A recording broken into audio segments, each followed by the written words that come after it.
അസ്സലാമു അലൈക്കും വറഹ്മത്തുള്ളാഹി വബർക്കാത്തു. സലഫി മൂവ്മെൻറ്റിനെ കുറിച്ചിട്ടുള്ള നമ്മുടെ വർക്ക്ഷോപ്പിൽ ഈ വിഷയത്തിലെ ഏറ്റവും പ്രധാനപ്പെട്ട ഒരു ഭാഗത്താണ് നമ്മളുള്ളത്. അഹ്ലുസുന്നത്ത് വൽ ജമാഅത്ത് എന്ന വിഷയത്തെ കേന്ദ്രീകരിച്ച് സലഫി പ്രസ്ഥാനങ്ങൾക്കിടയിലും ലോക മുസ്ലിം സംഘടനകൾക്കിടയിലും വലിയ ചർച്ചകൾ നടക്കുന്നുണ്ട്, അത് നടന്നിട്ടുമുണ്ട്. പ്രത്യേകിച്ച് സലഫു സാലിഹ്, ഖലഫ് എന്ന് വിളിക്കപ്പെടുന്ന രണ്ട് വിഭാഗങ്ങൾ, അതായത് മുസ്ലിം സമൂഹം പൊതുവായി അവരുടെ ശരീഅത്തിൻ്റെയും നിയമകാര്യങ്ങളിലും അതുപോലെ തന്നെ സ്വഭാവ സവിശേഷതകളുടെ കാര്യങ്ങളിലും എല്ലാത്തിനും ഒരു മാതൃകയായി സ്വീകരിക്കുന്ന ആ വിഭാഗത്തിൻ്റെ ജീവിത നിലപാടുകളെയും കാഴ്ചപ്പാടുകളെയും ജീവിതശൈലികളെയൊക്കെ ചേർത്തുകൊണ്ട് അവരെ അഹ്ലുസുന്നത്ത് വൽ ജമാഅത്ത് എന്ന് പറയുന്ന ഒരാശയത്തിലേക്ക് ഉൾക്കൊള്ളിച്ചുകൊണ്ട് ഒരു മാതൃകയായി സ്വീകരിക്കുന്നത് നമുക്ക് അറിയാം.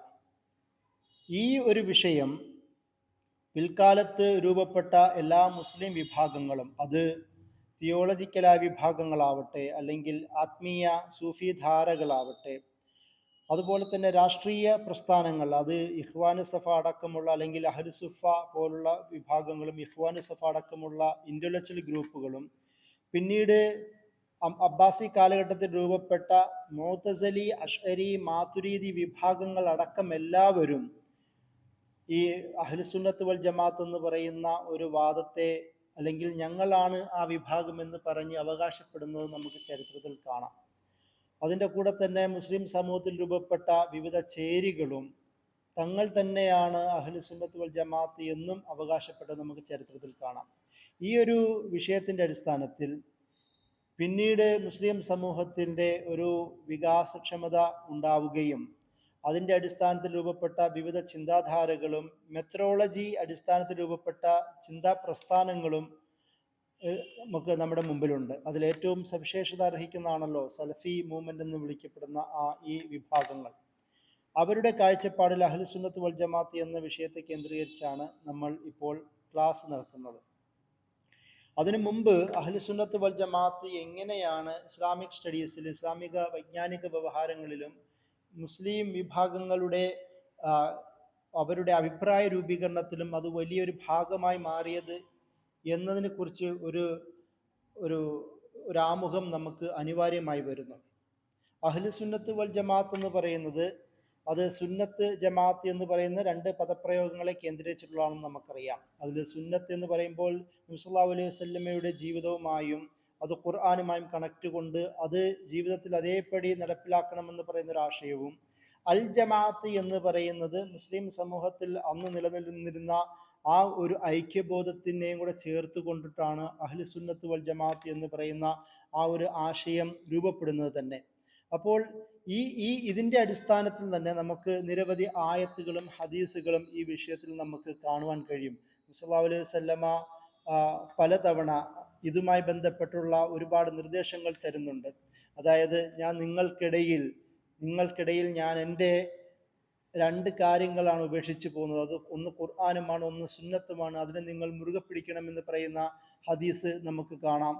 അതല്ലാതെ തന്നെ ഇതുമായി ബന്ധപ്പെട്ട ഫഅ്തസിമു ബിഹബ്ലില്ലാഹി ജമീഅ, പരിശുദ്ധ ഖുർആൻ നമുക്ക് കാണാൻ കഴിയുന്നത് പോലെ അള്ളാഹുവിൻ്റെ പാശത്തെ, അള്ളാഹുവിൻ്റെ കയറിനെ നിങ്ങളെല്ലാവരും മുറുകെ പിടിക്കണം എന്ന് പറഞ്ഞുകൊണ്ടും ഈ ഒരു വിഷയത്തെ സമർത്ഥിക്കുന്നത് നമുക്ക് കാണാം. അങ്ങനെ ഖുർആനിലും ഹദീസിലും ഈ ജമാഅത്ത് എന്നത് ഒരു വലിയൊരു വിഷയമായി സമർത്ഥിക്കുന്നു. സുന്നത്ത് എന്നത്, സുന്നത്തില്ലാതെ ഇസ്ലാമില്ല എന്ന് പറയുന്ന ഒരു ആശയം നബി സല്ലല്ലാഹു അലൈഹി വസല്ലമ നമ്മെ പഠിപ്പിക്കുന്നു. അതായത് ഖുർആനിൻ്റെ വിശദീകരണമാണ് നബി സല്ലല്ലാഹു അലൈഹി വസല്ലമയുടെ ജീവിതം എന്നതുകൊണ്ട് അതിൻ്റെ ഭാഗമാണ് നബി സല്ലല്ലാഹു അലൈഹി വസല്ലമ പ്രവാചകൻ മുന്നോട്ട് വെച്ച സ്വഹാബികളും അതിനുശേഷമുള്ള താബികളും അതിനുശേഷമുള്ള താബികളുടെ ജീവിതവും. അപ്പോൾ ഈ ഘട്ടങ്ങൾ ചേർന്നിരിക്കുന്നതാണ് സുന്നത്തൊന്നും. ഈ കാലഘട്ടത്തിൽ രൂപപ്പെട്ട ആ ഒരു ഐക്യബോധം, അതിൻ്റെ അൽ ജമാഅത്ത് എന്ന് പറയുന്ന ഒരു ആശയം ചേർന്നുകൊണ്ട് അതിനു വേണ്ടി ആരൊക്കെ സംസാരിക്കുന്നുവോ, അതിലാരൊക്കെ അവിടെ ശക്തിയായി നിലനിൽക്കുന്നുവോ അവരെല്ലാം അഹ്ലുസുന്നത്ത് വൽ ജമാഅത്ത് എന്നാണ് മുസ്ലിം പണ്ഡിതന്മാർ, പണ്ഡിത സഭകളും പൊതുവായി അതിനെ വിശദീകരിക്കുന്നത്. അതുപോലെ തന്നെ നമുക്ക് നേരത്തെ പറഞ്ഞതുപോലെ നിരവധി ഹദീസുകൾ ഈ വിഷയത്തിലുണ്ട്. മുസ്ലിം സമൂഹത്തിൽ ഒരുപാട് പിന്നീട് പ്രശ്നങ്ങൾ ഉണ്ടാവും, ദുർബലമാവുന്ന ഒരു സാഹചര്യങ്ങൾ ഉണ്ടാവും. അപ്പോൾ ഒരുപാട് ഈ ഇന്നോവേഷൻസ് ബിദ്അത്തുൽ രൂപപ്പെടും, ഖുറാനും സുന്നത്തുമായി വിരുദ്ധമായ ഒരുപാട് ആശയങ്ങൾ രൂപപ്പെടും. അപ്പോൾ ഇതിനെയൊക്കെയും മുന്നിൽ കണ്ടുകൊണ്ട് ഇസ്ലാമിന് വളരെ സ്റ്റഡിയായി നിലനിൽക്കുന്ന, ശക്തിയുക്തം സ്ഥൈര്യത്തോടെ നിലനിൽക്കുന്നവരാരോ അവരാണ് എൻ്റെ വിഭാഗം എന്ന് നബി സല്ലല്ലാഹു അലൈഹി വസല്ലം പറഞ്ഞതായും നമുക്ക് നിരവധി ഹദീസുകൾ ഈ ഒരു വിഷയത്തിൽ തന്നെ നമുക്ക് കാണുവാൻ കഴിയും. അതുപോലെ തന്നെ നബി സല്ലല്ലാഹു അലൈഹി വസല്ലമ ഈ ഒരു വിഷയവുമായി ബന്ധപ്പെട്ട് അഹ്ലുസുന്നത്ത് വൽ ജമാഅത്ത് എന്ന് പറയുന്ന വിഷയം ചർച്ച ചെയ്യുമ്പോൾ പ്രധാനമായും വിഭാഗീയതയെ കുറിച്ചിട്ടുള്ള ഹദീസാണ് ഏറ്റവും കൂടുതൽ നമ്മൾ ചർച്ച ചെയ്യുന്നത്. അത് ഒന്നാമത് അനസ് ഇബ്നു മാലിക് റളിയല്ലാഹു അൻഹു റിപ്പോർട്ട് ചെയ്ത ഒരു ഹദീസാണല്ലോ. ആ ഹദീസിൽ നബി സല്ലല്ലാഹു അലൈഹി വസല്ലം പറയുന്നു, മുൻകാലങ്ങളിൽ ബനു ഇസ്രായേൽ സമൂഹം അവർ 71 വിഭാഗങ്ങളായി വകതിരിഞ്ഞു വിഭജിക്കപ്പെട്ടു, എൻ്റെ ഉമ്മത്തും അത് 72 മാറും എന്ന് പറയുന്ന ഒരു ഹദീസ് പറയുന്നുണ്ട്. അതിൽ എല്ലാവരും നരകത്തിലാണെങ്കിലും ഒരു വിഭാഗം ഒഴിച്ച് അവർ രക്ഷപ്പെടുകയും അവരാണ് വഹിയൽ ജമാ, അവരാണ് ഒരു ജമാഅത്ത്, ഏറ്റവും നല്ല ഒരു ടീം എന്ന രീതിയിൽ നബി സല്ലല്ലാഹു അലൈഹി വസല്ലം അവിടെ പറയുന്നുണ്ട്. അതുപോലെ തന്നെ മറ്റൊരു ഹദീസിൽ, അത് ഇമാം ഇബ്നു ബാജയുടെ സുനനിലാണ് ആ ഹദീസ് നമുക്ക് നേരിട്ട് കാണുവാൻ കഴിയുന്നത്. രണ്ടാമത്തേത് മറ്റൊരു ഹദീസാണ്. അത് അബൂ ഹുറൈറ റളിയല്ലാഹു അൻഹു റിപ്പോർട്ട് ചെയ്യുന്ന ഹദീസിൽ ഇതേ ഒരു വർത്തമാനം കാണാം. അത് ഇതേപോലെ തന്നെ അവിടെ 71 72 വിഭാഗങ്ങളായി തരംതിരിയുമെന്നും, അതുപോലെ തന്നെ അവിടെയും ആ ഒരു ഹദീസിൽ ക്രിസ്ത്യൻ സമൂഹത്തെയും കൂടി നബി സല്ലല്ലാഹു അലൈഹി വസല്ലമ പ്രത്യേകമായി എടുത്ത് പരാമർശിക്കുന്നത് നമുക്ക് കാണാം. അപ്പോൾ എൻ്റെ സമൂഹം ഇതേപടി തന്നെ 72 വിഭാഗങ്ങളായും 73 വിഭാഗങ്ങളായി തരംതിരിയുമെന്ന് പറയുന്ന മറ്റൊരു റിപ്പോർട്ട് നമുക്ക് സുനൻ അബൂ ദാവൂദ്, ഇമാം അബൂ ദാവൂദിൻ്റെ റിപ്പോർട്ടിൽ നമുക്ക് അത് കാണുവാൻ കഴിയും. അപ്പോൾ ഇതിനെയൊക്കെ വിശദീകരിച്ചുകൊണ്ട് പണ്ഡിതന്മാർ പറയുന്നത്, ഈ ഒരു വിഭാഗീയത എന്ന് പറയുന്നത് ഒരിക്കലും അതൊരു സംഘടന എന്ന് പറയുന്ന മൂവ്മെൻറ്റുമായി ബന്ധപ്പെട്ടതല്ല എന്നും, അത് ക്രീഡ് അഖീദയുമായി ഇസ്ലാമിൻ്റെ വിശ്വാസാചാരങ്ങളിൽ വരുന്ന അതിലുണ്ടാകുന്ന വ്യതിയാനങ്ങൾ അനുസരിച്ച് രൂപപ്പെടുന്ന വിഭാഗങ്ങളാണ് എന്ന തരത്തിലുള്ള വിശദീകരണമാണ് ആദ്യകാല പണ്ഡിതന്മാർ ഇതിന് നൽകിയിരുന്നത്. അപ്പോൾ ആ ഒരു ധാരണ നമുക്ക് നന്നായിട്ടുണ്ടാവണം. കാരണം ഇതൊരു സംഘടന എന്നതിലോ സോഷ്യൽ മൊബിലിറ്റിയുടെ ഭാഗമായി പിൽക്കാലത്ത് രൂപപ്പെട്ട വിഭാഗങ്ങളല്ല, ആ രീതിയിലല്ല ആദ്യകാല പണ്ഡിതന്മാർ ഇതിനെ വിശദീകരിക്കുന്നത്. അത് അഖീദയുമായി തന്നെ ബന്ധപ്പെട്ട കാര്യങ്ങളിലാണ്. ഇതേപോലെ തന്നെ അൽ ജമാഅത്ത് എന്ന് പറയുന്ന ഒരു ആ ഐക്യ ബോധത്തെക്കുറിച്ചിട്ടുള്ള ഒരുപാട് ഹദീസുകളും നമുക്ക് കാണാം. അതിലൊന്ന് അബൂ ഹുറൈറ റളിയല്ലാഹു തന്നെ റിപ്പോർട്ട് ചെയ്ത, നബി സല്ലല്ലാഹു അലൈഹി വസല്ലം പറഞ്ഞ റിപ്പോർട്ട് ചെയ്ത ഹദീസിൽ വൻ തഅതസിമു ബിഹബലില്ലാഹി ജമിയൻ വലാ തഫറഖു എന്ന് പ്രത്യേകം പറയുന്നത് കാണാം. അതായത് നിങ്ങൾ എന്ത് ചെയ്യാൻ പാടില്ല, അള്ളാഹുവിൻ്റെ പാശത്തെ കയറിനെ മുറുകെ പിടിക്കുകയും വേണം, നിങ്ങൾ ഭിന്നിക്കരുതെന്ന് പ്രത്യേകം പറയുന്നത് നമുക്കവിടെ ആ ഹദീസിൽ കാണാം.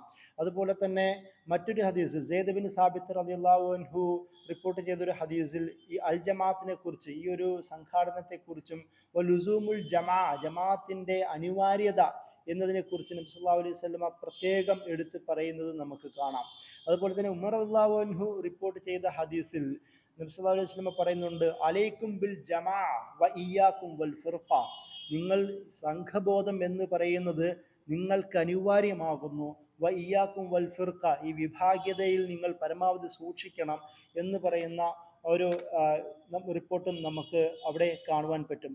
അതുപോലെ തന്നെ ഹാരിസ് ബിൻ അഷ്അരി റളിയല്ലാഹു അൻഹു റിപ്പോർട്ട് ചെയ്യുന്ന ഹദീസിലും ഇതുപോലെ തന്നെ ജമാഅത്തിനെ സൂക്ഷിക്കണമെന്നും, ജമാഅത്തിൽ നിന്ന് പിരിഞ്ഞു പോകുന്നത് അത് മുസ്ലിം സമൂഹത്തിൽ പ്രശ്നകരമാവുന്ന ഒരു അവസ്ഥ ഉണ്ടാക്കുമെന്ന് പറയുന്ന ഒരു സൂചനയും ഈ 4-ാമത്തെ ഹദീസിലും നമുക്ക് വേറെ കാണാം. ഇങ്ങനെ അൽ ജമാഅത്തിനെ കുറിച്ച് ഇതല്ലാതെ ധാരാളം ഹദീസുകളുണ്ട്. നബി സല്ലല്ലാഹു അലൈഹി വസല്ലമയും സ്വഹാബികളും പറഞ്ഞ ധാരാളം വാക്കുകളും കൊണ്ട് ഹദീസ് ലിറ്ററേച്ചർ നിറഞ്ഞു കിടക്കുന്നതായി നമുക്ക് കാണാം. അത്രത്തോളം സംഘബോധത്തെയും ഐക്യബോധത്തെയും പ്രത്യേകം എടുത്തു പറഞ്ഞു. ഒരു ഭാഗത്ത് എൻ്റെ സുന്നത്തിനെ മുറുകെ പിടിക്കാൻ പറയുന്നു, മറുഭാഗത്ത് ആ സുന്നത്തിനെ മുറുകെ പിടിച്ചുകൊണ്ട് തന്നെ മുസ്ലിം സമൂഹം ഒരു ഐക്യബോധത്തിൽ ജീവിക്കണം എന്ന് പറയുകയും ചെയ്യുന്നു. ഞാൻ പറയുന്നത് ഖുർആനിലും അതുപോലെ തന്നെ ഹദീസിലും ഈ രണ്ട് വിഷയങ്ങൾ അതിശക്തമായി തന്നെ സമർത്ഥിക്കുന്നത് നമുക്ക് കാണുവാൻ കഴിയും. അതുപോലെ തന്നെ ഇതേപോലെ മറ്റൊരു വിഷയത്തിൽ ഷെയ്ഖുൽ ഇസ്ലാം ഇബ്നു തൈമിയ ഈ ഒരു വിഷയത്തെ പ്രത്യേകം എടുത്ത് പറയുന്നത് കാണുവാൻ കഴിയും. അതായത് ഈ അദ്ദേഹം അതിനെ വിശദീകരിച്ചുകൊണ്ട്, ഞാൻ ഏതിലാണോ നിലനിൽക്കുന്നത്, എൻ്റെ സഹാബികളും എൻ്റെ വിശ്വാസികളും എൻ്റെ കൂടെയുള്ള വിശ്വാസികളും കമ്പാനിയൻസും ഏതിലാണോ നിലനിൽക്കുന്നത് അതിൽ നിലനിൽക്കുന്നവരാണ് ഈ പറയുന്ന അഹ്ലുസുന്നത്ത് വൽ ജമാഅത്ത് എന്ന് വിശദീകരിക്കുന്ന ഷെയ്ഖുൽ ഇസ്ലാം ഇബ്നു തൈമിയ അദ്ദേഹത്തിൻ്റെ ഷറഹുൽ വസിയ്യ അൽ കുബ്ര എന്ന് പറയുന്ന രചനയിൽ വിശദീകരിക്കുന്നത് നമുക്ക് കാണുവാൻ കഴിയും. അദ്ദേഹം അതിൽ കുറച്ചും കൂടെ വിശദീകരിച്ചുകൊണ്ട് ഹുമുൽ ജമാ ഹുമുല്ലദീന കാനു അലാ മിസ്ലി മാ കാന അലൈഹി നബി സല്ലല്ലാഹു അലൈഹി വസല്ലം വ അസ്ഹാബുഹു, അവരാണ് ഈ ജമാഅത്ത്. അത് നബി സല്ലല്ലാഹു അലൈഹി വസല്ലമയും അദ്ദേഹത്തിൻ്റെ സ്വഹാബി വിഭാഗവും ഏതിലാണോ പിൻപറ്റിയിരുന്നത് അതിലായിരുന്നവരാണ് ഈ വിഭാഗം. വഹും അഹ്ലുസുന്നത്ത് വൽ ജമാ, അവിടെയാണ് ഷെയ്ഖുൽ ഇസ്ലാം ഇബ്നു തൈമിയ ഉപയോഗിക്കുന്നത്, അവരാണ് അഹ്ലുസുന്നത്ത് വൽ ജമാ. വഹും വത്തായിഫത്തുൽ മൻസൂറ, അവരാണ് വിജയികളായ വിഭാഗം. വഹും അഹ്ലുൽ ഹക്ക്, അവരാണ് ഹക്കിൻ്റെ സത്യത്തിൻ്റെ ആൾക്കാർ എന്നീ വിശേഷണങ്ങൾ ഷെയ്ഖുൽ ഇസ്ലാം ഇബ്നു തൈമിയ അദ്ദേഹത്തിൻ്റെ ഈ ഷറഹുൽ വാസിയ അൽ കുബ്രയിൽ ഉപയോഗിക്കുന്നത് നമുക്ക് കാണാം. ഈ തരത്തിലാണ് ആ മുൻകാല പണ്ഡിതന്മാർ അൽ ജമാഅത്തിനെ വിശദീകരിക്കുകയും ചെയ്യുന്നത്. അതായത് ആ ഭാഗത്ത് പറയുമ്പോൾ തന്നെ പ്രത്യേകം എടുത്ത് പറയുന്നുണ്ട്, അതായത് നബി സല്ലല്ലാഹു അലൈഹി വസല്ലമയെയും പരിശുദ്ധ ഖുർആനിനെയും എങ്ങനെയാണോ നബി സല്ലല്ലാഹു അലൈഹി വസല്ലമയും സഹാബയും ചെയ്ത് കാണിച്ചു തന്നത് അതേപടി പിൻപറ്റുന്നവരെയാണ് അഹ്ലുസുന്നത്ത് വൽ ജമാഅത്ത് എന്ന് പറയുന്നത്.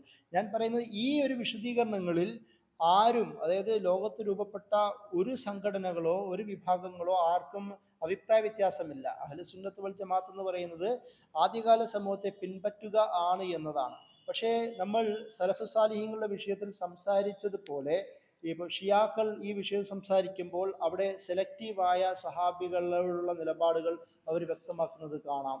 അതുപോലെ തന്നെ ഇബാദി വിഭാഗത്തിന്റെ വിഷയം സംസാരിച്ചപ്പോൾ നമ്മൾ പറഞ്ഞിരുന്നു, അവർക്ക് താല്പര്യമുള്ള സഹാബികളെയും തിരഞ്ഞെടുക്കുന്നത് നമുക്ക് കാണാം.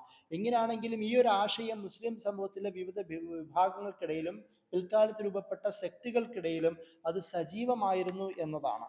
എല്ലാവരും കമ്പാനിയിലേക്ക് ചേർക്കുന്നെങ്കിൽ പോലും നബിയുടെ സഹാബത്തിനോട് ഈ പിന്നീട് രൂപപ്പെട്ട വിഭാഗങ്ങൾക്ക് ഒരു സെലക്റ്റീവായ ഒരു തെരഞ്ഞെടുപ്പ് അവർ സൂക്ഷിച്ചിരുന്നു എന്നതും നമുക്ക് കാണാം.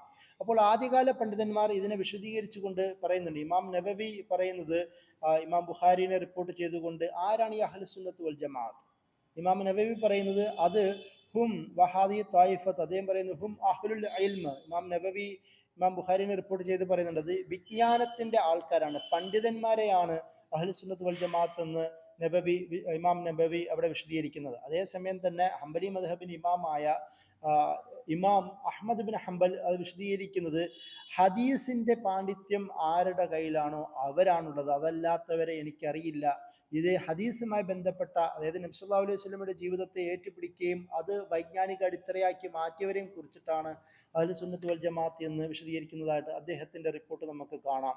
അതുപോലെ തന്നെ ഖാദി അയ്യാദ്, പ്രമുഖ പണ്ഡിതനായിരുന്ന അദ്ദേഹവും പറയുന്നത്, അഹ്ലുസുന്നത്ത് വൽ ജമാഅത്ത് എന്ന് പറയുന്നത് നബി സല്ലല്ലാഹു അലൈഹി വസല്ലമയുടെ ഹദീസിനെയും സുന്നത്തിനെയും ആ മദ്ഹബിനെയും പിൻപറ്റി ജീവിച്ചവരെയാണ് അഹ്ലുസുന്നത്ത് വൽ ജമാഅത്ത് എന്ന് വിശദീകരിക്കുന്നതായിട്ട് അദ്ദേഹം പറയുന്നു. ഞാൻ പറഞ്ഞത്, ഈ തരത്തിൽ ഇമാം നബവി ആവട്ടെ, ഇമാം അഹ്മദ് ബിൻ ഹംബൽ ആവട്ടെ, ഇമാം ഖാദി അയ്യാദിനെ പോലുള്ള പണ്ഡിതന്മാരെല്ലാം ഈ ആദ്യകാല മുസ്ലിം സമൂഹത്തിന്റെ ആ മാതൃകകളെ ഏറ്റുപിടിക്കുന്നവരാണ് അഹ്ലുസുന്നത്ത് വൽ ജമാഅത്ത് എന്ന് വിശദീകരിക്കുന്നത്.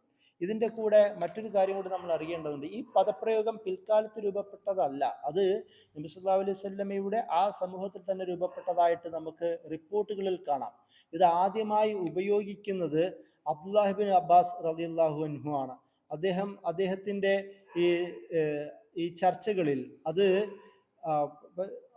അദ്ദേഹം ഈ ഒരു ആയത്തുമായി ബന്ധപ്പെട്ട്, അതായത് സൂറത്ത് ആൽ ഇമ്രാനിലെ 106 ആയത്തിൽ യൗമ തബയദ്ദു വുജൂഹും വതസ്വദ്ദു വുജൂഹും ഫഅമ്മൽ ലദീന ഇസ്തവദ്ദു വുജൂഹും അകഫർതും ബഅദ ഈമാനിക്കും ഫദൂഖുൽ അദാബ ബിമാ കുൻതും തക്ഫുറൂൻ എന്ന് പറയുന്ന ആയത്തിൽ അതിൻ്റെ അർത്ഥം, ചില മുഖങ്ങൾ വെളുക്കുകയും ചില മുഖങ്ങൾ ഇരുണ്ട് കറുക്കുകയും ചെയ്യുന്ന ഒരു ദിവസം. ആ ദിവസത്തിൽ എന്നാൽ ആ മുഖങ്ങൾ കറുത്തു പോയവരോട് പറയും, വിശ്വാസം സ്വീകരിച്ചതിന് ശേഷം നിങ്ങൾ അവിശ്വസിക്കുകയാണോ ചെയ്തത്? എങ്കിൽ നിങ്ങൾ അവിശ്വാസം സ്വീകരിച്ചതിൻ്റെ ഫലമായി ശിക്ഷ അനുഭവിച്ചു കൊള്ളുക. അതായത് വിശ്വാസം സ്വീകരിക്കുകയും എന്നിട്ട് അതിനനുസരിച്ച് ദൈവത്തോടും ഈ സുന്നത്തിനോടും ധിക്കാരം പ്രവർത്തിക്കുകയും അങ്ങനെ വീണ്ടും കാഫറായി പോയുന്നവരുടെ ഒരു ശിക്ഷയെക്കുറിച്ച് പറയുന്ന ഒരു ആയത്താണിത്. ഇതിനെ വിശദീകരിച്ചുകൊണ്ട് ഇബ്നു അബ്ബാസ് റളിയല്ലാഹു അൻഹുമ ആ എന്താണ് ഇരുളുന്നതും വെളുക്കുന്നതും എന്ന് പറയുന്നുണ്ട്. അത് ഹീന തബയ്യദു വുജൂഹു അഹ്ലുസുന്നത്തി വൽ ജമാഅ. അപ്പോൾ തസ്വദ് വുജൂഹ് എന്ന് പറയുന്നത് അഹ്ലുൽ ബിദ്അ വൽ ഫിർഖ. അതായത് ഇബ്നു അബ്ബാസ് റളിയല്ലാഹു അൻഹു പറയുന്നത് മുഖം പ്രശോഭിതമാവുന്നത് അത് അഹ്ലുസുന്നത്ത് വൽ ജമാഅത്തിൻ്റെയും ആൾക്കാരുടേതാണെന്നും മുഖം ഇരുണ്ട് കറുക്കുന്നത് കുറ്റങ്ങളാലും ഇത് കറുക്കുന്നത് അത് ബിദ്അത്തിൻ്റെയും പുതിയ ആചാരങ്ങൾ ഉണ്ടാക്കിയവരുടെയും ഭിന്നിപ്പിൻ്റെയും ആളുകളെ കുറിച്ചിട്ടാണ് എന്ന് ഇബ്നു അബ്ബാസ് റളിയല്ലാഹു അൻഹു പറയുന്നതായി തഫ്സീർ ഇബ്നു കസീറിൽ നമുക്ക് കാണാം. ഈ തരത്തിൽ ആദ്യകാലത്ത് തന്നെ ഈ അഹ്ലുസുന്നത്ത് വൽ ജമാഅത്ത് എന്ന് പറയുന്നത് നബി സല്ലല്ലാഹു അലൈഹി വസല്ലമയുടെ തന്നെ അനുചരനായ ഇബ്നു അബ്ബാസ് റളിയല്ലാഹു അൻഹുമ ഉപയോഗിച്ചതും നമുക്ക് കാണാം. അതുപോലെ തന്നെ ഈ പദം എന്തുകൊണ്ടാണ് അദ്ദേഹം ഉപയോഗിച്ചത് എന്ന് പറയുന്ന ഒരു വിശദീകരണം നമുക്ക് ഫതവ ഷബക്കൽ ഇസ്ലാമിയ, അതായത് ഖത്തറിലെ മിനിസ്ട്രി ഓഫ് ഔഖാഫ് അവരുടെ ഇസ്ലാമിക് വെബ് എന്ന് പറയുന്ന വെബ്സൈറ്റ് ഉണ്ടല്ലോ, അതിൻ്റെ അറബ് ഭാഗത്തിൽ ഫത്തവ ഷബക്കൽ ഇസ്ലാമിയയിൽ ഇതിൻ്റെ ഒരു ഭാഗം അവർ കൊടുത്തിട്ടുണ്ട്. അതിൽ വിശദീകരിച്ചുകൊണ്ട് അവർ പറയുന്നുണ്ട്, ഈ ടേം തന്നെ അബ്ദുല്ലാഹ് ബിൻ അബ്ബാസ് റളിയല്ലാഹു അൻഹു പോലുള്ള ആൾക്കാർ ഉപയോഗിക്കാനുള്ള മെയിൻ കാരണം അന്ന് ആ സമൂഹത്തിൽ രൂപപ്പെട്ട ഖവാരിജുകൾ, അതായത് മുസ്ലിം സമൂഹത്തിലുള്ള ആദ്യത്തെ മൗലികവാദികളെന്നോ അല്ലെങ്കിൽ തീവ്രത പ്രത്യേകിച്ച് ഖുർആന്റെ നിലപാടിനോടൊക്കെ തീവ്രത കാണിച്ച വിഭാഗവും, അല്ലെങ്കിൽ ഖദരിയ പ്രീ ഡെസ്റ്റിൻഡായ ഒരു തിയോളജിക്കൽ ഗ്രൂപ്പാണല്ലോ, അവരും ഇതേപോലുള്ള വിഭാഗങ്ങൾ രൂപപ്പെട്ടതിൻ്റെ ഭാഗമായിട്ടാണ് ഇവരിൽ നിന്ന് മാറ്റി മുസ്ലിം സമൂഹം ഇന്നതാണെന്ന് വ്യക്തമാക്കാൻ വേണ്ടി അബ്ദുല്ലാഹി ബിൻ അബ്ബാസ് റളിയല്ലാഹു അൻഹുവിനെ പോലുള്ള ആൾക്കാർ ഈ പദം രൂപീകരിച്ചതെന്ന് നമുക്ക് ഫതാവ ഷബക്ക ഇസ്ലാമിയിൽ ഈ പദം കാണുവാൻ പറ്റും. അതിൽ അതായത് മുഹമ്മദ് ഇസ്മായിൽ മുഖദ്ദിം അദ്ദേഹത്തിൻ്റെ സിൽസിലത്തുൽ ഈമാൻ വൽ കുഫർ എന്ന് പറയുന്ന രചനയിൽ ഈ ഒരു വിഷയം വിശദമായി തന്നെ വേറെ സംസാരിക്കുന്നത് നമുക്ക് കാണാം.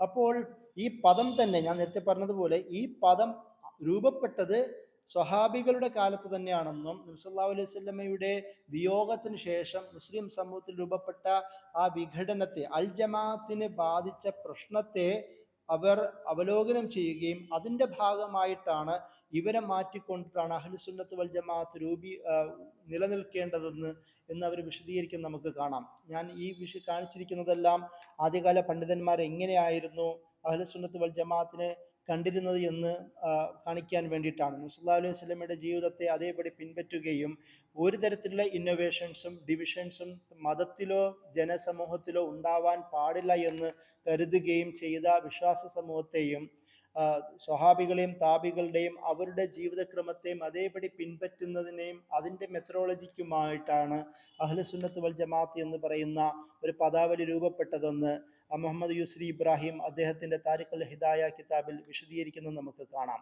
അതുപോലെ തന്നെ അൽ മൗസൂൽ മുയസ്സറ ഡോക്ടർ മാനി അൽ അഹമ്മദുൽ ജുഹാനി എഡിറ്റ് ചെയ്ത ഈ വിഷയത്തിലും അൽ ജമാഅത്തിനെയും ഇദ്ദേഹത്തിൻ്റെ നേരത്തെ പറഞ്ഞ ആ വിശദീകരണത്തിൽ വിശദീകരിച്ചുകൊണ്ട് തന്നെ അദ്ദേഹം പറയുന്നത് കാണുവാൻ കഴിയും. അതായത് അഹ്ലുസുന്നത്തിൻ്റെ പ്രധാന പോയിന്റ് എന്ന് പറയുന്നത് ഈ അവരുടെ അഖീദയുമായി ബന്ധപ്പെട്ട, അള്ളാഹുവിലുള്ള വിശ്വാസവുമായി ബന്ധപ്പെട്ട, അസ്മാഉ സിഫാത്തുമായി ബന്ധപ്പെട്ട, അതുപോലെ തന്നെ നുബുവത്തും പ്രവാചകത്വവും ഗൈബ് അഭൗതികമായ കാര്യങ്ങളെക്കുറിച്ചും ഇസ്ലാമിൻ്റെ ഫണ്ടമെൻ്റൽ വിഷയങ്ങളെക്കുറിച്ചുമുള്ള ചർച്ചകളെ കേന്ദ്രീകരിച്ചുകൊണ്ടാണ് അഹ്ലുസുന്നത്ത് വൽ ജമാഅത്ത് നിലനിൽക്കുന്നത് എന്ന് അദ്ദേഹം വിശദീകരിക്കുന്നത് നമുക്ക് കാണാം. അതുപോലെ തന്നെ ഈ ഒരു ചർച്ച ഏതെങ്കിലും ഒരു പൊളിറ്റിക്കൽ ആക്ടിവിസ്റ്റ് മൂവ്മെൻറ്റേയും അതിനെക്കുറിച്ച് മാത്രമല്ല, അതായത് ഒരു പെർസ്പെക്റ്റീവിൻ്റെ അടിസ്ഥാനത്തിൽ, അപ്രോച്ചിൻ്റെ അടിസ്ഥാനത്തിൽ രൂപപ്പെട്ട സംഘടനകളെ കുറിച്ചല്ല എന്നും ഇത് ഫെയ്ത്ത് ബേസ്ഡ് ആയ വിഷയത്തെ കേന്ദ്രീകരിച്ചിട്ടുള്ളതാണെന്നും ആ പണ്ഡിതന്മാർ, സലഫി പണ്ഡിതന്മാർ തന്നെ വിശദീകരിക്കുന്നത് നമുക്ക് കാണാം. അപ്പോൾ ഈ ഒരു സാഹചര്യത്തിലാണ് നമ്മൾ എങ്ങനെയാണ് സലഫികൾ ഈ ഒരു വിഷയത്തോട് സമീപിക്കുന്നത് എന്ന് നമ്മൾ പറയുന്നത്. ഇതാണ് നമ്മുടെ ചർച്ചയുടെ പ്രധാന ഭാഗം.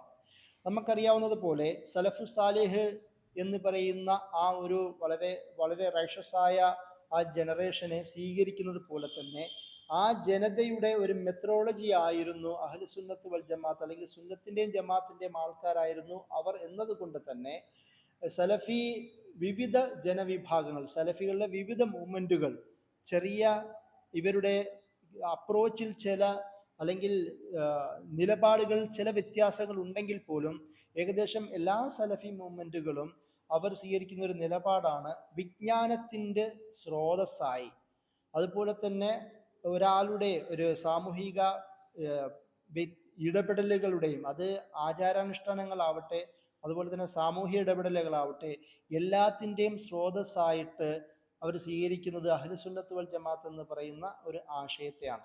അത് ഈ ഒരു വിഷയത്തിൽ ഷെയ്ഖുൽ ഇസ്ലാം ഇബ്നു തൈമിയ ഷർഹുൽ ലാമിയയിൽ ഈ ഒരു വിഷയം പ്രത്യേകം എടുത്ത് പറയുന്നത് കാണാൻ കഴിയും.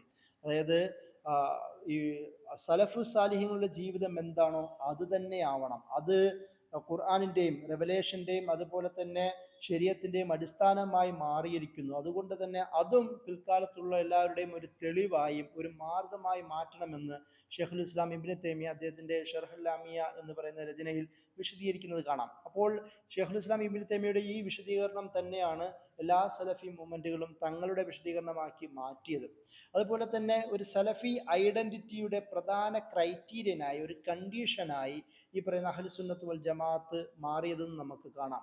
അതുപോലെ തന്നെ ഈ പ്രാക്ടിക്കൽ അപ്ലിക്കേഷൻ ആൻഡ് യൂണിറ്റി എന്ന് പറയുന്ന ഒരു ചർച്ചയിൽ, അതായത് മുസ്ലിം സമൂഹത്തിൽ ഒരു യൂണിറ്റ് വേണമെങ്കിൽ അത് സലഫു സാലിഹ്യങ്ങളുടെ അല്ലെങ്കിൽ അഹ്ലുസുന്നത്ത് വൽ ജമാഅത്തിൻ്റെ ആ മാതൃക പിൻപറ്റിയാൽ മാത്രമേ നടപ്പിലാവുള്ളൂ എന്നും, അത് ശരിയായ പ്രാക്ടിക്കലായ അപ്ലിക്കേഷന് അത് ഈ പറയുന്ന അഹ്ലുസുന്നത്ത് വൽ ജമാഅത്തിൻ്റെ ജീവിതത്തോടുള്ള ഒരു തിരിച്ചുപോക്കലിലൂടെ മാത്രമേ സംഭവ്യമാവുള്ളൂവെന്നും സലഫി മൂവ്മെൻറ്റുകൾ, എല്ലാ പണ്ഡിത വിഭാഗങ്ങളും ഈ വിഷയത്തിൽ പ്രത്യേകം എടുത്ത് പറയുന്നത് കാണാം. ഈ ഒരു അടിസ്ഥാനം ഉള്ളത് കൊണ്ടാണ്, അതായത് സലഫ് സാലിഹ്യങ്ങൾ അല്ലെങ്കിൽ അഹ്ലുസുന്നത്ത് വൽ ജമാഅത്ത് എന്ന് പറയുന്ന ഈ രണ്ട് അടിസ്ഥാനങ്ങൾ ഉള്ളത് കൊണ്ടാണ് ഒരു തരത്തിലുമുള്ള മതാചാരങ്ങളിലുള്ള ഇന്നോവേഷൻസ് തങ്ങൾ അംഗീകരിക്കില്ല എന്ന് പറയുന്ന ഒരു നിലപാടിലേക്ക് ഇവർ എത്തിയത്. ഇത് നമ്മൾ മനസ്സിലാക്കേണ്ട ഒരു വേറെ വിഷയം, ഈ ഇന്നോവേഷൻസ് എന്ന് പറയുമ്പോൾ മതാചാരങ്ങളിലുള്ള പുതുമകളെ കുറിച്ചിട്ടാണ്, പുതിയ ആചാരങ്ങളെ കുറിച്ചിട്ടാണ്, അല്ലാതെ ജീവിത സാഹചര്യങ്ങൾ രൂപപ്പെടുന്ന വിഷയങ്ങളെ കുറിച്ചിട്ടല്ല. എന്നാൽ ആ ഒരു വിഷയത്തിൽ പോലും ഒരു ഘട്ടത്തിൽ ഇന്നത്തെ സൗദി അറേബ്യയുടെ ആദിമകാലത്തിൽ, അതായത് 1920കളിൽ സൗദി അറേബ്യയിൽ തന്നെ രൂപപ്പെട്ട ഇഖ്വാൻ എന്ന് പറയുന്ന, ഇഖ്വാൻ മുസ്ലിമൂൻ എന്ന് പറയുന്ന മുസ്ലിം ബ്രദർഹുഡിനെ കുറിച്ചല്ല ഞാൻ പറയുന്നത്. King Abdul Aziz bin Saud അദ്ദേഹത്തിൻ്റെ ഒരു പേഴ്സണൽ മിലിറ്ററി ഉണ്ടായിരുന്നു. അതിനെ ഇഖ്വാൻ എന്നാണ് അദ്ദേഹം വിളിച്ചിരുന്നത്. അതായത് സൗദി അറേബ്യയുടെ ചുറ്റുപാടുമുണ്ടായിരുന്ന വിവിധ നാടോടി ഗോത്രങ്ങളെ അദ്ദേഹം തിരഞ്ഞെടുക്കുകയും അവരെ മതവും ട്രെയിനിങ്ങും പഠിപ്പിച്ചുകൊണ്ട് തൻ്റെ സൈന്യ വിഭാഗങ്ങളാക്കി മാറ്റുകയും ചെയ്തിരുന്നു.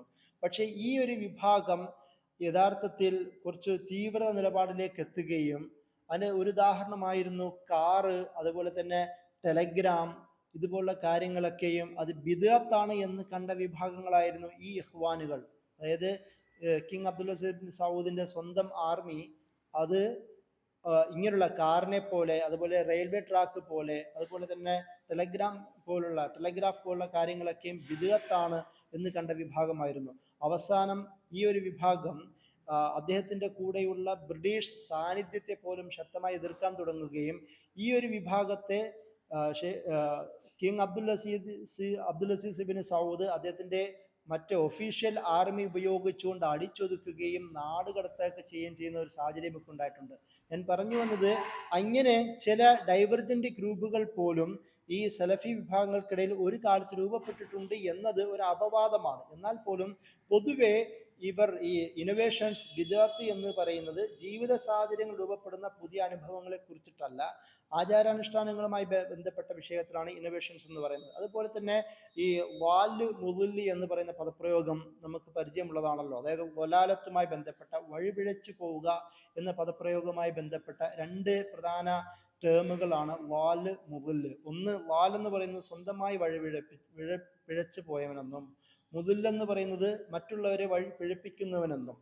അതായത് സലഫു സാലിഹ്യങ്ങളുടെയോ അഹ്ലുസുന്നത്ത് വൽ ജമാഅത്തിൻ്റെയോ കാഴ്ചപ്പാടിൽ നിന്ന് വ്യത്യസ്തമായ നിലപാട് സ്വീകരിക്കുകയും എന്നിട്ട് പുതിയ ആശയങ്ങൾ മുന്നോട്ട് വെക്കുകയും അതിൻ്റെ അടിസ്ഥാനത്തിൽ ജനങ്ങളെ, സ്വന്തമായി ഒരു ആശയം രൂപീകരിക്കുന്നതോടുകൂടി അയാൾ വാലാവുകയും ജനങ്ങളെ ആ ആശയത്തിലേക്ക് ക്ഷണിക്കുകയും അവർ നിലനിൽക്കുന്ന സാഹചര്യത്തിൽ നിന്ന് മാറ്റി മറ്റൊരു ലോകത്തേക്ക് കൊണ്ടുപോകാൻ ശ്രമിക്കുകയും ചെയ്യുന്ന, ഡേവിയേറ്റ് ചെയ്യുന്ന ആ ഒരു സാഹചര്യത്തെ അവർ മുദല്ലുകളായി മാറുകയും ചെയ്യുന്നതായി നമുക്ക് സലഫി രചനകളിൽ നിരന്തരം കാണാൻ കഴിയുന്ന ഈ രണ്ട് പദപ്രയോഗങ്ങളാണ്. ഒന്ന് വാലും മറ്റൊന്ന് മുദല്ലും.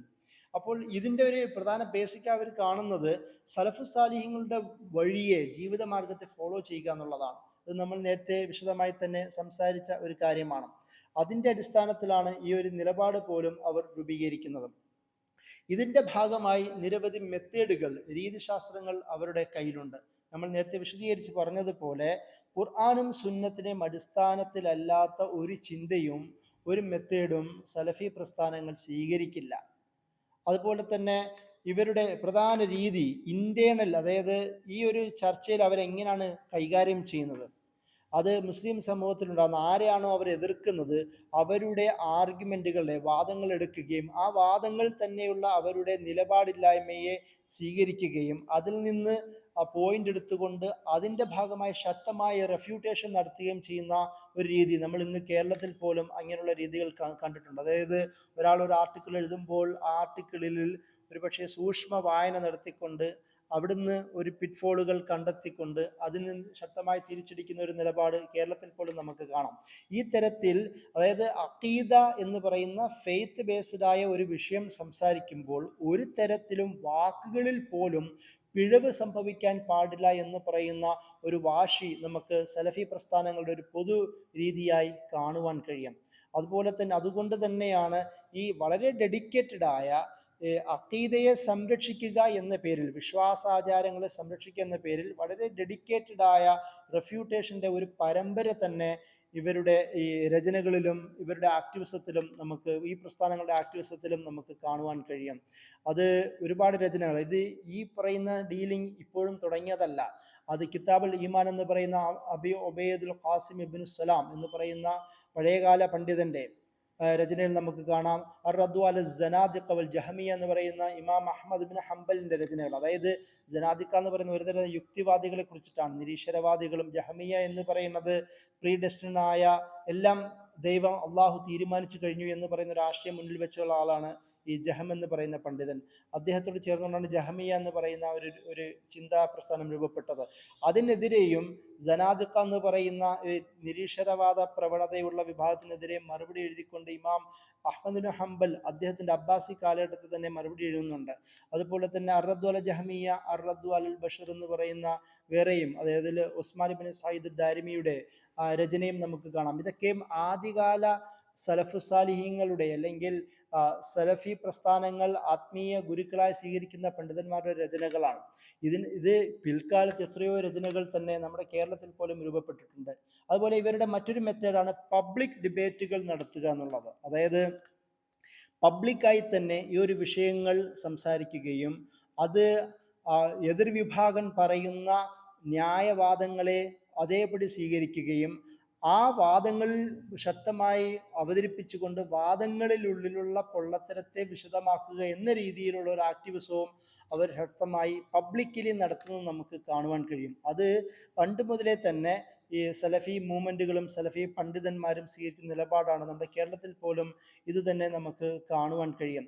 ഇതിൻ്റെയൊക്കെയും പ്രധാന ഒരു അടിസ്ഥാനമെന്ന് അവർ കാണുന്നത് ഈ ഒരു തരത്തിലുമുള്ള ബിദ്അത്തിനെ അംഗീകരിക്കില്ല എന്നുള്ളതാണ്.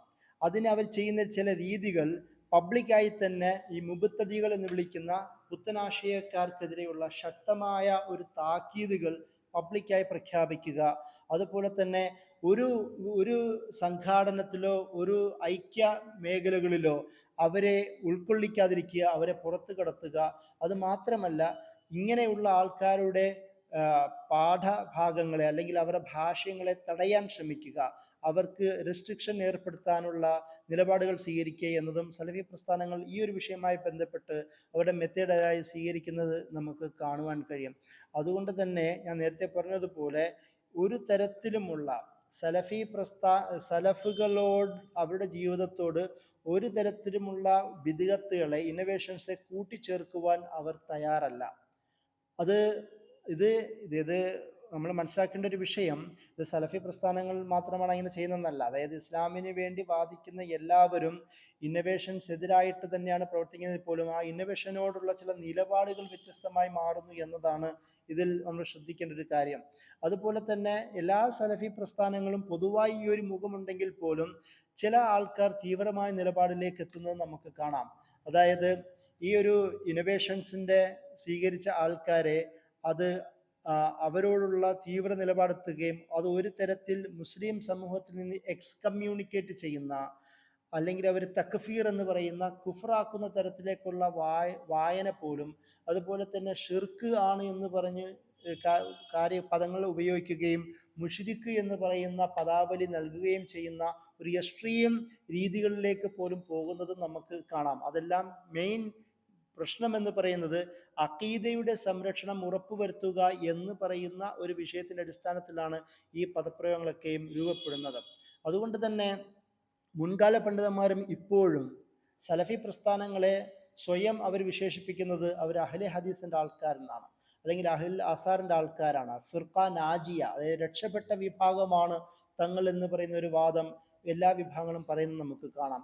അത്തായിഫ അൽ മൻസൂറ, ഇമാം നേരത്തെ ഷെയ്ഖുൽ ഇസ്ലാം ഇബ്നു തൈമിയ്യൊക്കെ ഉപയോഗിച്ചതുപോലെ വിജയിച്ച വിഭാഗമാണ് തങ്ങൾ എന്ന് പറയുന്ന ഒരു പദപ്രയോഗം അവർ തങ്ങളിലോട് ചേർക്കുന്നത് കാണാം. അതുപോലെ തന്നെ അഹ്ലു സുന്നത്ത് വൽ ജമാഅത്ത്, സലഫു സാലിഹ്ങ്ങളുടെ പിൻഗാമികൾ എന്നുള്ള പദങ്ങളൊക്കെയും ചേർക്കുന്ന മെയിൻ കാരണം മറ്റുള്ള വിഭാഗങ്ങൾക്കൊക്കെയും ചില പ്രോബ്ലം അവരുടെ അഖീദയുടെ നടത്തിപ്പിലുണ്ട് എന്നതുകൊണ്ട് തങ്ങൾ മാത്രമാണ് ശരിയെന്ന് പറയുന്ന ഒരു വാദത്തിലേക്ക് ഇവർ മാറുന്നതും നമുക്ക് കാണാം. അപ്പൊ ഈ ഒരു തരത്തിൽ ഈ സലഫു സാലിഹ്യങ്ങളുടെ അല്ലെങ്കിൽ അഹ്ലു സുന്നത്ത് വൽ ജമാഅത്തിന്റെ നിലപാട് സ്വീകരിച്ചുകൊണ്ട് തങ്ങളാണ് ശരിയെന്ന് പറയുന്ന ഒരു വാദം പൊതുവെ സലഫികൾ സ്വീകരിക്കുന്നത് നമുക്ക് കാണാം. ഇതിൻ്റെ ഭാഗമായി അവരുപയോഗിക്കുന്ന ഏറ്റവും പ്രധാനപ്പെട്ട ഒരു പ്രത്യേകതയാണ് ദ ഫസ്റ്റ് മാറ്റർ എന്ന് പറയുന്നത്. അലൈക്കും ബിൽ അംരിൽ അവൽ അല്ലദീന കാനു അലൈഹി ഖബ്ല അൻ യതഫറഖു. അതായത് അബുൽ ആലിയ പോലുള്ള മഹാന്മാരായ പണ്ഡിതന്മാർ പറഞ്ഞ ഒരു വർത്തമാനമാണ്. അതായത് നിങ്ങൾ ആദ്യത്തെ കാര്യത്തിലേക്കാണ് മുറുകെ പിടിച്ചു നിൽക്കേണ്ടത്. അതായത് മുസ്ലിം സമൂഹം വിഭജിക്കുന്നതിന് മുമ്പ് എന്തായിരുന്നു ഉണ്ടായിരുന്നത്, സഹാബികളുടെ കാലഘട്ടത്തെ ആ ഒരു കാലഘട്ടത്തെ വിശദീകരിച്ചുകൊണ്ടാണ് പറയുന്നത്. അലൈക്കും ബിൽ അംരിൽ അവൽ, ദ ഫസ്റ്റ് മാറ്റർ. അതായത് ഇസ്ലാം എന്ന് പറയുന്ന ഒരാശയത്തിലാണ് വളരെ പ്യൂരിഫൈഡ് ആയ, അല്ലെങ്കിൽ സ്വഹാബികളുടെ ഒരു ലോകത്തുണ്ടായ, നബിയുടെ സാന്നിധ്യത്തിലുണ്ടായിരുന്ന സ്വഹാബികളുടെ ഒരു കാലത്തെ കുറിച്ചിട്ടാണ് ഇവിടെ വിശദീകരിച്ചത് എന്ന് നമുക്ക് കാണുവാൻ കഴിയും. അതുപോലെ തന്നെ അൽ ജമാഅത്ത് എന്ന് പറയുന്ന വിഷയത്തെക്കുറിച്ചും സലഫി പണ്ഡിതന്മാർ വിശദീകരിക്കുന്നുണ്ട്. അവർ പറയുന്നത് അൽ ജമാഅത്ത് എന്ന് പറയുന്നത് ഒരു യുണൈറ്റഡ് ഗ്രൂപ്പാണ്. അത് നമ്പറുകളെക്കാളും അപ്പുറം സത്യത്തോട്, ഹിയൽ ജമാ എന്ന് നബി സല്ലല്ലാഹു അലൈഹി വസല്ലം പറയുന്നുണ്ടല്ലോ, സത്യത്തോട് ചേർന്ന് നിൽക്കുന്ന വിഭാഗം എന്നർത്ഥമാണ്. ഇവിടെ നമ്പറുകളെക്കാളും അപ്പുറം അത് ആശയത്തോട് ചേർന്ന് നിൽക്കുന്ന വിശദീകരണമാണ് പണ്ഡിതന്മാർ ഇതിന് കൊടുക്കുന്നത്. അതിന് ഈ ഒരു ഹദീസിനെ, അതായത് നമ്മൾ നേരത്തെ പറഞ്ഞതുപോലെ വിഭജനവുമായി ബന്ധപ്പെട്ട വിശദീകരിക്കുന്ന ഹദീസിന് ആധുനിക പണ്ഡിതന്മാരായ ഷെയ്ഖ് മുഹമ്മദ് ബിൻ സാലിഹ് ഉസൈമീൻ, അതുപോലെ തന്നെ നാസറുദ്ദീൻ അൽബാനിനെ പോലെ പണ്ഡിതന്മാർ ഇത് നബി സല്ലല്ലാഹു അലൈഹി വസല്ലമയുടെ യാഥാർത്ഥ്യമായി കഴിഞ്ഞ ഒരു പ്രവചനമാണ് എന്ന് വിശദീകരിക്കുന്നത് കാണാം. കാരണം അവർ തന്നെ പറയുന്നു, ഇന്ന് മുസ്ലിം സമൂഹം എന്ന് പറയുന്നത് ധാരാളം വിഭാഗീയത കൊണ്ടും ധാരാളം വിവിധ സെക്റ്റുകൾ കൊണ്ടും നിറഞ്ഞു നിൽക്കുന്ന ഒരു യാഥാർത്ഥ്യമാണ്.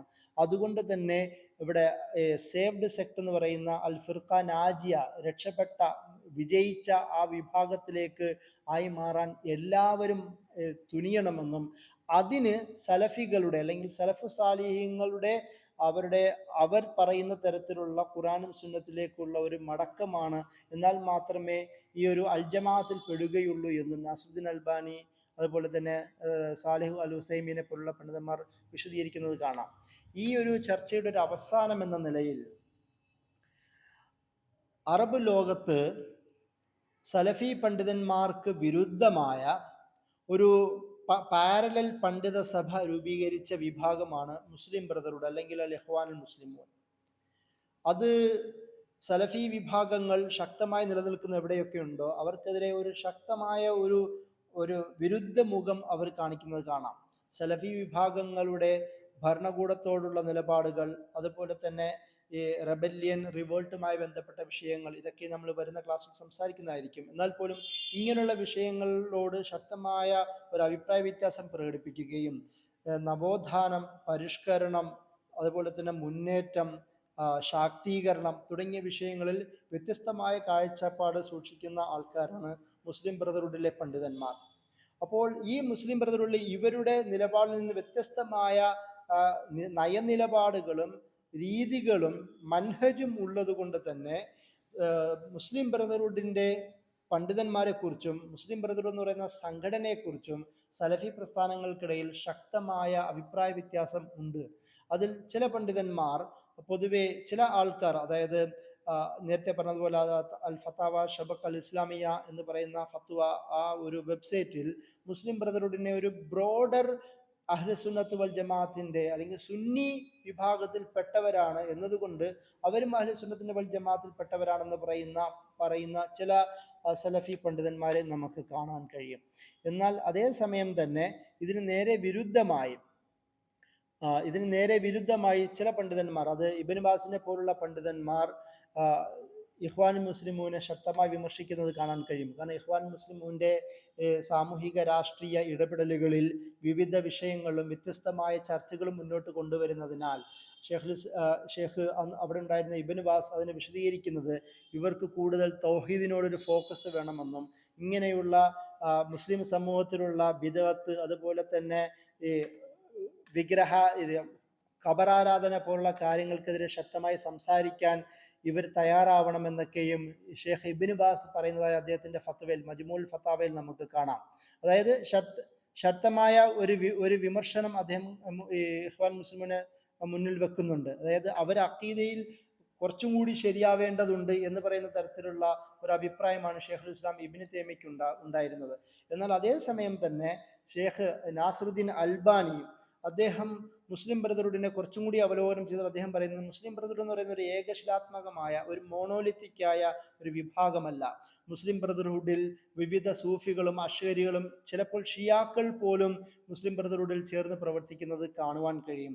അതുകൊണ്ട് തന്നെ ഇവരുടെ ഈ നിലപാട് അത്രത്തോളം വ്യക്തമാക്കി പറയാൻ കഴിയില്ല എന്നും അതുകൊണ്ട് തന്നെ അവരുടെ ഈ ഒരു മൻഹജ് ശരിയല്ലാത്തതാണ് എന്ന് പറയുന്ന ഒരു നിലപാടും നമുക്ക് നാസറുദ്ദീൻ അൽബാനിയുടെ ചിന്തകളിൽ കാണുവാൻ കഴിയും. ഈ ഒരു തരത്തിൽ നമുക്ക് ഇതിനോട് ചേർത്ത് വെക്കാം, അല്ലെങ്കിൽ അതായത് മുസ്ലിം ബ്രദർഹുഡിനെ പോലെ സമാനമായ കാഴ്ചപ്പാട് സ്വീകരിക്കുന്ന ആൾക്കാരോടും ഇതേ നിലപാട് തന്നെയാണ്, ഇതേ വ്യത്യസ്തമായ 3 നിലപാട് തന്നെയാണ് ലോക സലഫി പണ്ഡിതന്മാർക്കും ഉള്ളത്.